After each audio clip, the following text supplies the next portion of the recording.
noite, Nivaldo. Boa noite, Célia. Boa noite a todos. Mais um encontro nosso para continuarmos o nosso estudo do Livro dos Espíritos. Que estamos assim nessa reta final, né? São 1019, nós estamos na 1009. Faltam 10 questões, 10 perguntas para que a gente encerre, não? E aí, presencialmente, nós temos por hábito retornarmos o livro e continuamos estudando. Mas aqui, o programa gravado, sim. Não ocorrerá isso, porque tem gravado. Quem então, assim desejar pode todos recorrer ao que desejarem, YouTube, né? recorram lá, entrem lá no YouTube, na playlist da mídia do MAP, e vai ter lá desde o primeiro programa até o final. E após o encerramento do estudo do Livro dos Espíritos, nós vamos iniciar o estudo do Livro dos Médiuns. Nesse mesmo formato. Segundo livro da codificação, de Allan Kardec. Esse foi o primeiro livro da codificação. Encerraremos, se Deus quiser, e começaremos o Livro dos Médiuns. O Livro dos Médiuns, nesse mesmo formato. O Evangelho segundo o Espiritismo tem ele às quintas-feiras, tem o Evangelho, quintas do Evangelho no MAP, e depois fica faltando o Céu e o Inferno e a Gênese. Quem sabe? Então vamos fazer a nossa prece para iniciarmos o nosso estudo de hoje, agradecendo sempre, Pai, te agradecendo sempre pelo dom da vida, te agradecendo, Pai, por mais essa oportunidade de aqui nos encontrarmos reencarnados.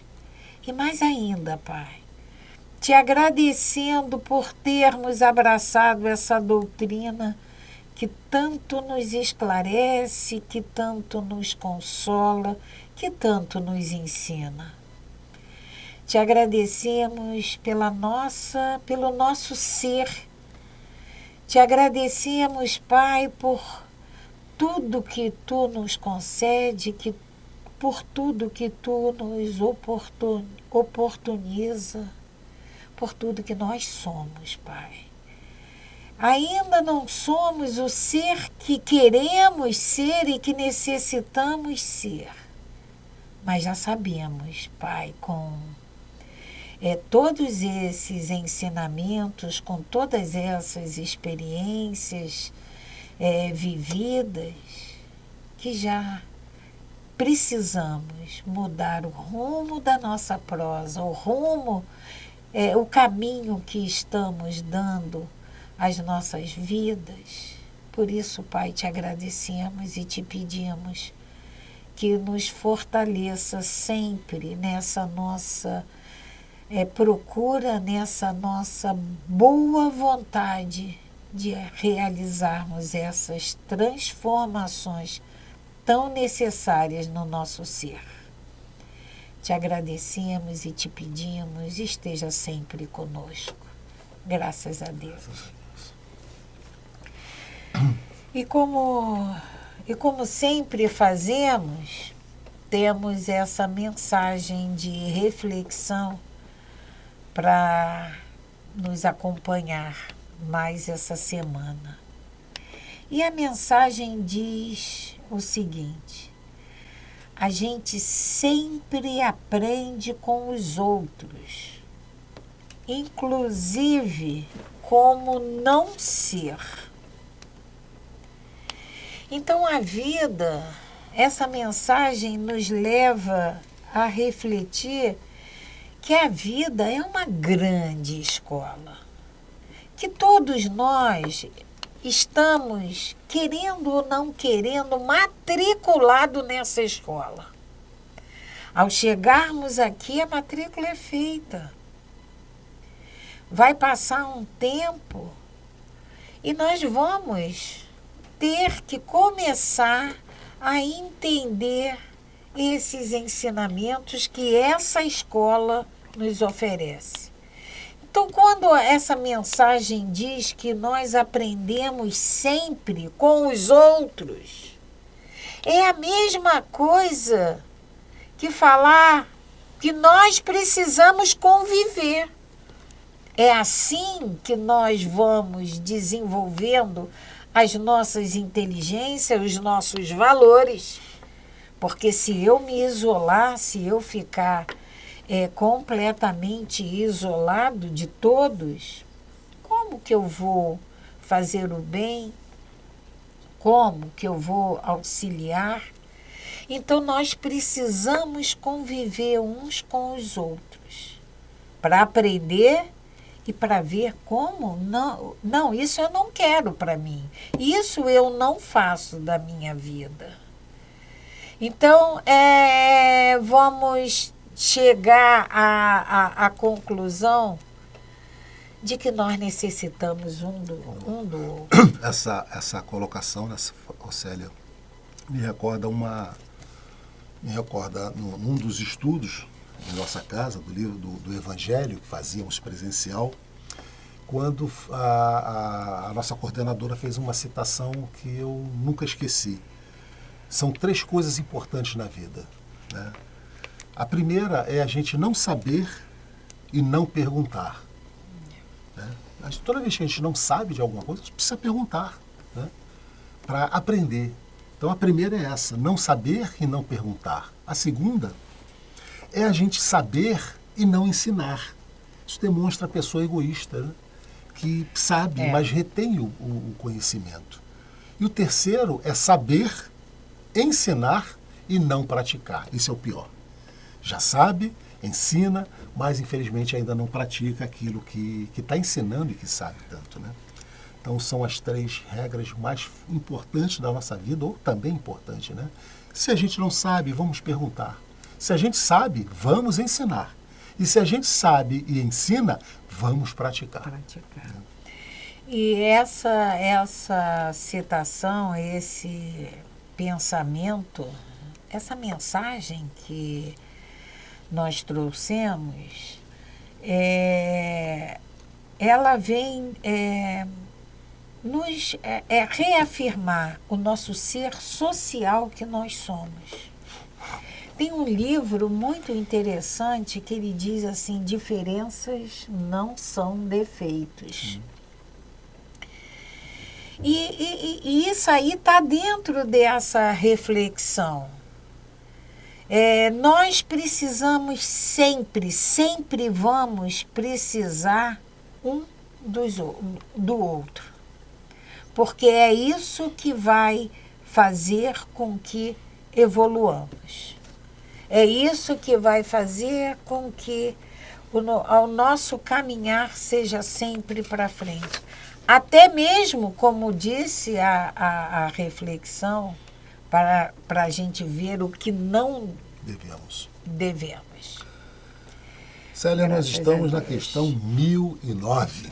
Faltam 10 questões para encerrarmos o nosso estudo do Livro dos Espíritos, esse primeiro livro de Allan Kardec, né?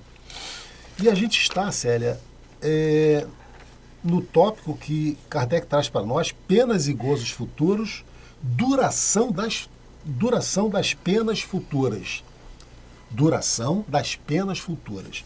Então, só para que a gente possa fazer um resumo dessas últimas questões que nós vimos, porque nós vamos falar hoje da 1009, em que é uma pergunta que tem uma resposta trazida por Santo Agostinho. A mesma pergunta é respondida por Lamennais, por Platão e por Paulo, apóstolo, e ainda com uma complementação de uma nota de Kardec. Nivaldo, né? Vamos lembrar que nesse capítulo duração das penas, a partir desse capítulo, Kardec começa a nomear os espíritos que trouxeram as mensagens. As respostas. Até as então, não. Não tínhamos. Até então, não tínhamos. Agora, nós temos espíritos, São Luís... Identificando quem está respondendo. Tá. Então, só para que a gente possa relembrar, Célia, a questão 1003, Kardec perguntou assim: a duração dos sofrimentos do culpado na vida futura é arbitrária ou está subordinada a uma lei qualquer? E eles respondem: Deus jamais age por capricho e tudo no universo é rígido. É regido por leis em que se revelam a sua sabedoria e sua bondade. Então está tudo cravado dentro das leis divinas. Nada é, como Kardec perguntou, arbitrário. Eu vou dar para ele aqui uma pena tal ou pena assim ou assado. Tudo está regido pelas leis divinas, né? A 1004, Kardec pergunta em que se baseia a duração dos sofrimentos do culpado. Olha que resposta importante. No tempo necessário à sua melhoria. Então, quanto mais rápido o espírito se arrepender, se melhorar, ele vai ter a sua pena encurtada. É diferente da nossa. A pena do homem, as nossas cadeias, assim, vamos dizer, é estabelecido lá, 2 anos, 3 anos, e ele vai ter que cumprir. Mas no mundo espiritual, no momento em que haja essa melhoria, se perceba essa mudança interna, ele vai ser perdoado. Ele vai ser liberado dessa pena, né? Então, na 1004, em que se baseia a adoração, né? Na 1005, Kardec pergunta para o espírito sofredor, o tempo parece tão ou menor longo do que quando estava vivo? E ele responde: parece-lhe mais longo, porque o sono não existe para ele. Então, a sensação do tempo é muito maior. Então, nessas perguntas anteriores, Kardec está focando exatamente no tempo, como o subtítulo nos traz, na duração dessas penas e como o espírito se sente e como ele conseguiria sair dessa zona de sofrimento. E ele faz questão de mostrar para nós que é a importância da nossa modificação, do quanto nós vamos nos arrepender e nos modificarmos verdadeiramente o pensamento. E só depende de cada um. Só depende de nós mesmos. Na questão 106, Nivaldo, Kardec pergunta: os sofrimentos do espírito podem durar eternamente? Aí a espiritualidade responde: se fosse eternamente mal, se ele fizesse a opção de ser eternamente mal, isto é, se nunca se arrependesse, nem melhorasse, por certo, o espírito sofreria eternamente. Então, ele fez a opção de ser mal, ele não quer se melhorar, ele vai sofrer eternamente. Então, e eles colocam nessa resposta ainda, né? Deus nos criou simples e ignorante e todos devem progredir. Então, é simples assim, né, Célia? Esse entendimento. Num tempo mais ou menos longo, conforme sua vontade. Então, dependendo da nossa vontade de progredir, de melhorarmos, nós vamos evoluir mais rápido ou não. A gente sempre fala que, Célia, nosso objetivo qual é? É chegar naquele determinado ponto. O caminho que eu vou escolher vai depender de nós. A Célia vai escolher um caminho mais reto, eu vou fazer um caminho mais sinuoso, vou demorar mais tempo para chegar, né? Mas é o meu livre-arbítrio que Deus me conferiu. E nós vamos responder por eles. E a minha pena será aplicada exatamente pelas escolhas que eu fizer. A escolha que nós fizermos, nós vamos ter as consequências dessa escolha. Ninguém vai responder pelas escolhas que nós fizermos. E aí nós vamos para 1009, Célia. 1009. porque ele fala exatamente assim, ó, de acordo com isso, que nós acabamos de fazer esse resumo, de acordo com isso, as penas impostas jamais o seriam por toda a eternidade? Né? Porque na questão 1006, como você disse, né, a duração do sofrimento do espírito pode ser eterno? Ele responde que se ele não se modificar, seria eterno. Né? Sem dúvida, se fosse eternamente mal. Então, eu Então começo? você continua, a Célia vai continuar. A pergunta é, de acordo com isso, as penas impostas jamais seriam por toda a eternidade? Então os 4 espíritos vão responder para nós, né? Santo Agostinho, Lamennais, Paulo E São Luís. e Platão. Platão. Então, a primeira resposta é de Santo Agostinho. Ele responde assim: interrogai o vosso bom senso, a vossa razão, e perguntai-lhes se uma condenação perpétua, motivada por alguns momentos de erro, não seria a negação da bondade de Deus. Por alguns momentos de erro, eu cometo momentaneamente um erro e aí eu sou condenada eternamente. Então, Santo Agostinho nos fala isso. Interrogai o vosso bom senso. Seria sensato isso? Cadê a bondade de Deus? A gente procede assim com os nossos filhos? A gente fez procede. Uma arte e a gente põe de castigo eternamente? Não. Então, como que Deus vai proceder assim conosco? Continua Santo Agostinho, que é, de fato, a duração da vida, ainda quando de 100 anos, em face da eternidade. É como eles nos dizem, Célia, um riscar de fósforo. 100 anos diante de uma eternidade, do infinito, não é nada. Não é nada. E ele reforça: eternidade. Compreendeis bem essa palavra, eternidade? Compreendeis bem essa palavra? Sofrimentos, torturas sem fim, sem esperança, por causa de algumas faltas? O vosso juízo não repele semelhante ideia? Que os antigos tenham considerado o Senhor do Universo um Deus terrível, ciumento e vingativo é compreensível. Na ignorância em que se achavam, atribuíam à divindade as paixões do homem.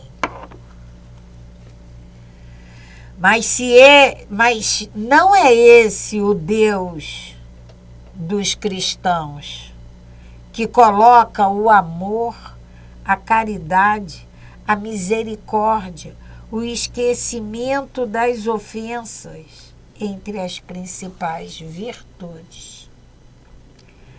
Poderiam faltar-lhe as qualidades que ele mesmo estabeleceu como um dever às suas criaturas? Não haverá contradição em lhe atribuir a bondade infinita e a vingança infinita? Dizeis que, antes de tudo, ele é justo e que o homem não compreende a sua justiça. Mas a justiça não exclui a bondade, e ele não seria bom se condenasse a penas terríveis, perpétuas, a maioria das suas criaturas. Poderia fazer da justiça uma obrigação para seus filhos, se não lhes desse os meios de compreendê-la. Aliás, a sublimidade da justiça, aliada à bondade, não consiste em fazer que a duração de penas dependa dos esforços do culpado para melhorar-se. Aí é que se encontra a verdade desse preceito. A cada um, segundo as suas obras. Então, essa é a resposta de Santo Agostinho, né, Célia? Essa é a resposta de Santo Agostinho. Traz essa reflexão para a gente. E Jesus nos disse isso, a cada um, segundo as suas obras. Cada um vai responder pelas suas atitudes, pelos seus pensamentos, pelos seus sentimentos, pelas suas ações. Todas essas perguntas, todas essas colocações de Santo Agostinho não estão de acordo com interrogai o vosso bom senso? Vamos ter bom senso, vamos interrogar a nós mesmos. Isso nos remete à questão Pena do eterna, 1019, em que Santo Agostinho faz aquele questionamento para nós, né? Penas eternas? Como penas eternas? Mas nosso pai também falou que não se perderá nenhuma ovelha. Como penas eternas? Então, são essas colocações. E Santo Agostinho é considerado o pai da Igreja Católica. E essa colocação é dele. Então, nós temos que interrogar, sim, o nosso bom senso, e nós vamos ver que é uma coisa, mas aí Jesus disse outra. Então, precisamos nos interrogar e vamos...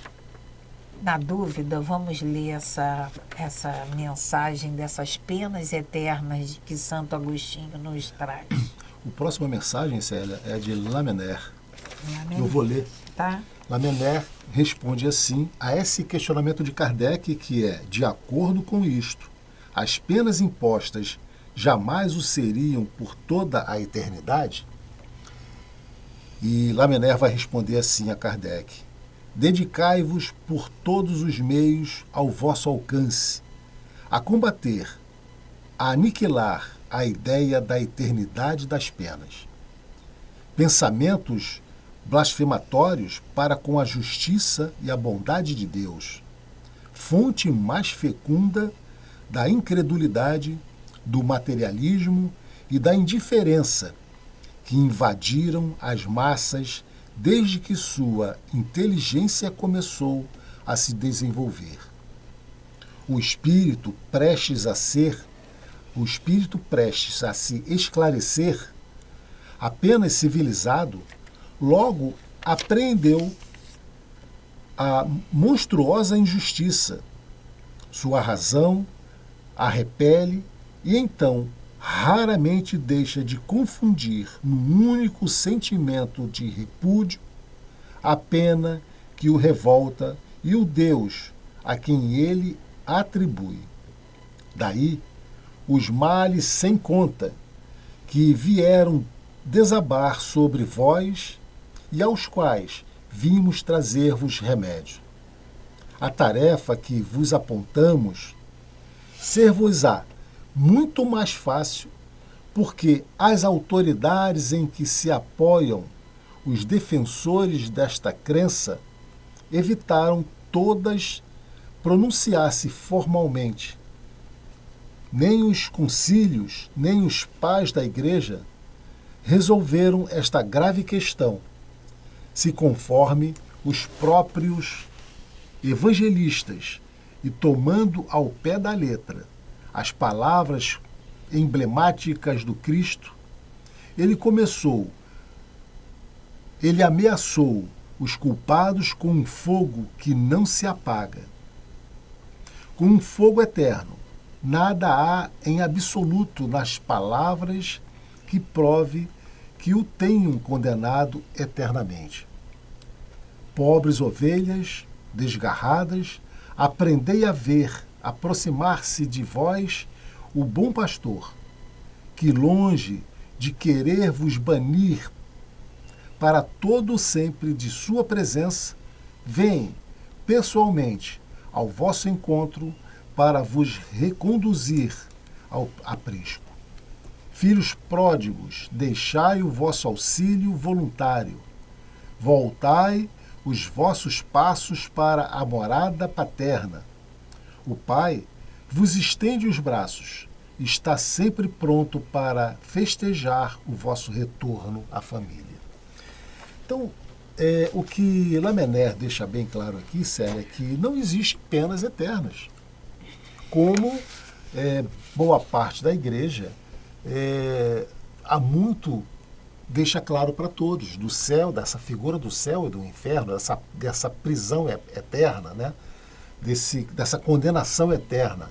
E Lamennais vem trazer para nós que não existe essa pena eterna, porque o pai assim não agiria com o seu filho. Aqui nessa fala de Lamennais, ele menciona, ele ameaçou os culpados com um fogo que não se extingue.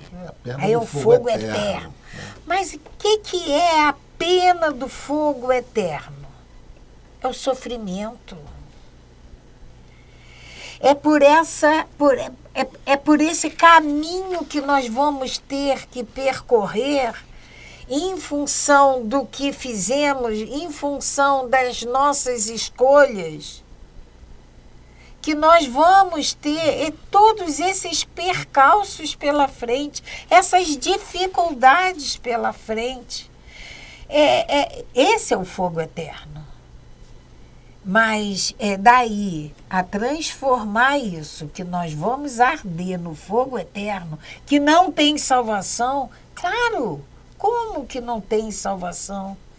E as ovelhas vão ser perdidas? Quando ele diz aqui, Lamennais diz aqui, o Pai vos estende os braços e está sempre pronto para festejar o vosso regresso ao seio da família. Vamos lembrar da parábola do filho pródigo pronunciada por Jesus. E quando Jesus esteve aqui conosco, ele não falou nada para o nosso corpo material. Esse seio da família, lá o pai recebe o filho de braços abertos, manda matar o cevado, faz uma festa porque o filho regressou. E na parábola ele estava perdido e se salvou. Então a alegria do pai pelo arrependimento do filho é isso. Ele passou por esse fogo. Ele sofreu com isso, se arrepende e retorna ao Pai. É o caminho, filhos pródigos, deixai o vosso exílio voluntário e voltai para a morada paterna. É você sair daquela condição daquele sentimento e você mudar o teu pensamento. Você se arrepender. Você voltar à casa do Pai. A próxima mensagem é de Platão. Olha quanto tempo Platão esteve aqui também, nesse orbe. Esteve 400 anos antes de Jesus, Célia. Pois é. Platão agora traz aqui no Livro dos Espíritos, da codificação. E o importante é a gente citar, né, essa questão aqui, essas respostas que Kardec faz questão de colocar todos os espíritos, Santo Agostinho, Lamennais, Platão e Paulo. porque são espíritos que têm uma expressão muito forte para nós. Então, Kardec poderia simplesmente ter feito um resumo, poderia ter pego apenas um, mas Kardec faz questão de colocar todos eles nessa resposta. Da importância que eles têm para nós e das respostas nas colocações que eles nos fazem aqui. E aí a resposta de Platão. Guerras de palavras. Guerras de palavras. Já não fizestes derramar sangue suficiente? Isso serve até hoje, né, Sérgio? É. Guerras, palavras que até hoje fazem sangue serem derramados, né? Será ainda preciso acender as fogueiras? Discutem sobre palavras. Eternidade das penas, eternidade dos castigos. Ignorais, então, que o que hoje entendeis por eternidade não é a mesma coisa que os antigos entendiam? O teólogo que consultar as fontes lá descobrirá, como todos vós, que o texto hebreu não atribuía a essa palavra a mesma significação que os gregos, os latinos e os modernos traduziram por penas sem fim, irremissíveis. Então ele traz para nós aqui as traduções, né? A tradução que foi feita dos escritos. E Platão, ele chama eternidade das penas, eternidade dos castigos. Ignorais, então, que o que hoje entendeis por eternidade não é a mesma coisa que os antigos entendiam? O teólogo que consultar as fontes lá descobrirá, como todos vós, que o texto hebreu não atribuía a essa palavra a mesma significação que os gregos, os latinos e os modernos. Esses traduziram essa palavra eternidade por penas sem fim, irremissíveis.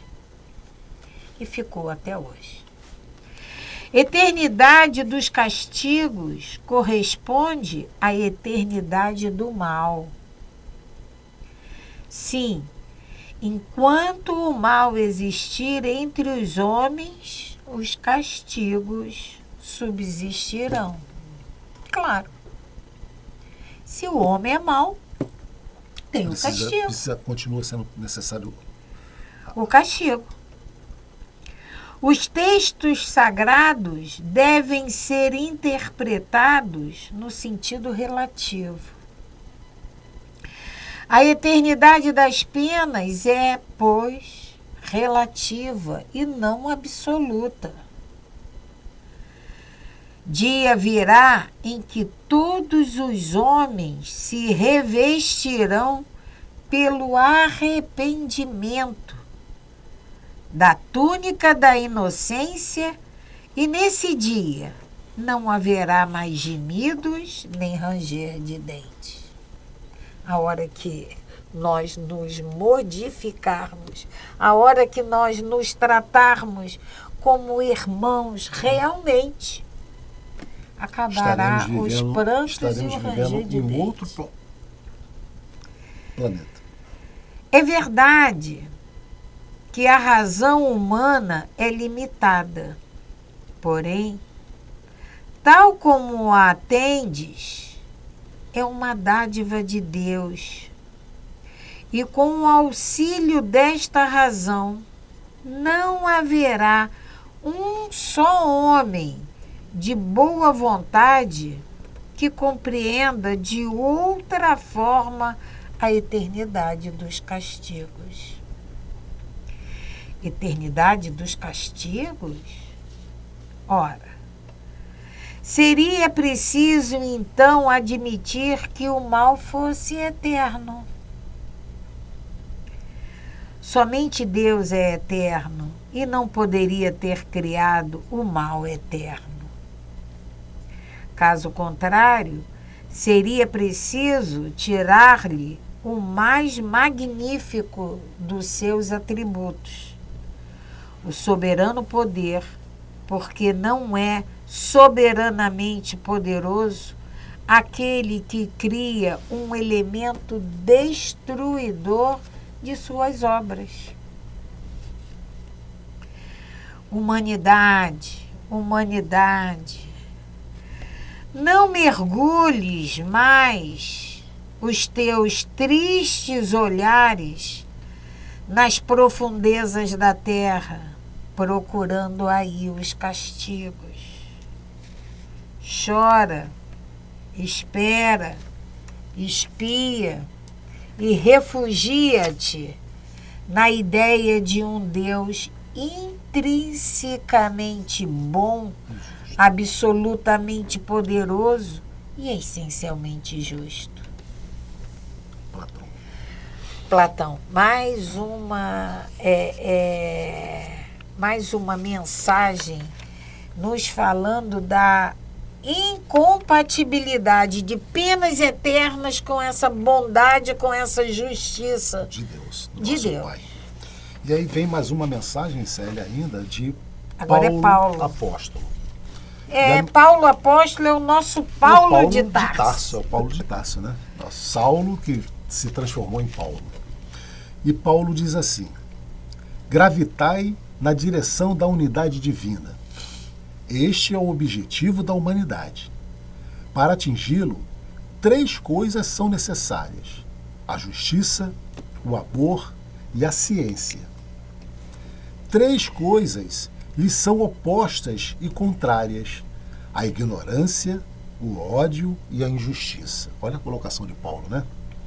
Pois bem, em verdade vos digo que contradizeis estes princípios fundamentais, comprometendo a ideia de Deus, pelo exagero de sua severidade.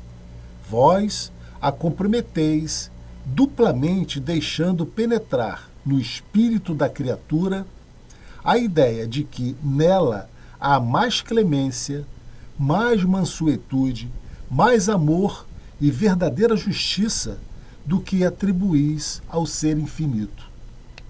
Destruís até a ideia do inferno, tornando-o ridículo e inadmissível às vossas crenças, como o é aos vossos corações o horrendo espetáculo dos carrascos, das fogueiras e das torturas da Idade Média. Pois então, quando a era das cegas represálias encontrar-se banida para sempre das legislações humanas, é que esperais mantê-la no ideal. Crede-me, irmãos, em Deus e em Jesus Cristo. Crede-me, resignai-vos a deixar perecer em vossas mãos todos os vossos dogmas, antes que ganhem outros contornos, ou então revivicai-os, abrindo-os aos benefícios eflúvios que os bons neste momento derramam sobre eles. A ideia do inferno, com suas fornalhas ardentes, com suas caldeiras ferventes, pode ser tolerada, isto é, perdoável num século de ferro. Mas no século XIX, não passa de um vão fantasma próprio, quando muito para amedrontar criancinhas em que não creiam mais quando se tornam adultas. persistindo nessa mitologia apavorante, engendrais a incredulidade mãe de toda desorganização social. Tremo, portanto, vendo toda uma ordem social abalada e ruindo pela sua base por falta de sanção moral. Homens de fé, ardente e viva vanguarda do dia da luz, mãos à obra, portanto, não para manter fábulas envelhecidas e aqui em diante desacreditadas, para não reavivar, revitalizar a verdadeira sanção penal sob forma condizente com os vossos costumes, vossos sentimentos e as luzes da vossa época. Quem é, com efeito, o culpado? Aquele que, por um desvio, por um falso movimento da alma, afastando-se do objetivo da criação, que consiste no culto harmonioso do belo, do bem, idealizados pelo arquétipo humano, pelo homem-Deus, por Jesus Cristo. O que é o castigo? A consequência natural derivada desse falso movimento? Uma soma de dores necessárias a fazê-lo ter aversão à sua formalidade, à sua deformidade? Pela experimentação do sofrimento? O castigo é o aguilhão que estimula a alma, pela amargura, a dobrar-se sobre si mesma e a retomar ao porto da salvação. O objetivo do castigo não é outro senão a reabilitação, a libertação. Querer que o castigo seja eterno por uma falta que não é eterna é negar-lhe toda a razão de ser. Em verdade vos digo, cessai de colocar em paralelo a sua eternidade o bem essencial do Criador com o mal essencial da criatura. Isto seria criar uma penalidade injustificável. Afirmai, ao contrário, o abrandamento gradual dos castigos e das penas através das transmigrações e consagrareis a unidade divina pela união da razão ao sentimento. Paulo, apóstolo. Essa mensagem de Paulo, quando ele, aqui no finalzinho, quando ele diz, vamos lembrar a pergunta de Kardec. No meu livro, vem assim. Sendo assim, a pergunta de Kardec é essa. Sendo assim, as penas jamais serão impostas por toda a eternidade? Essa resposta, assim como as anteriores, a de Platão, a de Santo Agostinho e Lamennais, a de Paulo eu acho que se resume aqui, nesse finalzinho. O castigo é o aguilhão que exercita a alma pela amargura a dobrar-se sobre si mesma e a voltar ao porto da salvação. O objetivo do castigo não é outro senão a reabilitação e a redenção. Querer que o castigo seja eterno por uma falta que não é eterna. Então a falta não é eterna. Por que o castigo vai ser eterno? Para mim, essa colocação de Paulo, a gente pode resumir, né, ela essa frase. Nesse item. Célia, o nosso tempo está esgotando. Foi muito rápido hoje. Nós ficamos apenas nessa questão 1009, que é uma questão muito importante, e vamos retornar ainda semana que vem, porque ainda há uma nota de Kardec que nós precisamos estudá-la. Então, até a próxima semana. Uma semana de muita paz, muita luz para todos vocês. Que o Divino Mestre esteja sempre em nossas companhias, nos trazendo, esclarecendo os pontos e que a gente possa colocar sempre em prática tudo aquilo que a gente aprende, que a gente ouve e aprende aqui. Que Jesus nos abençoe e nos proteja sempre. Graças a Deus. Paz e bem, paz e luz. Paz, muita paz.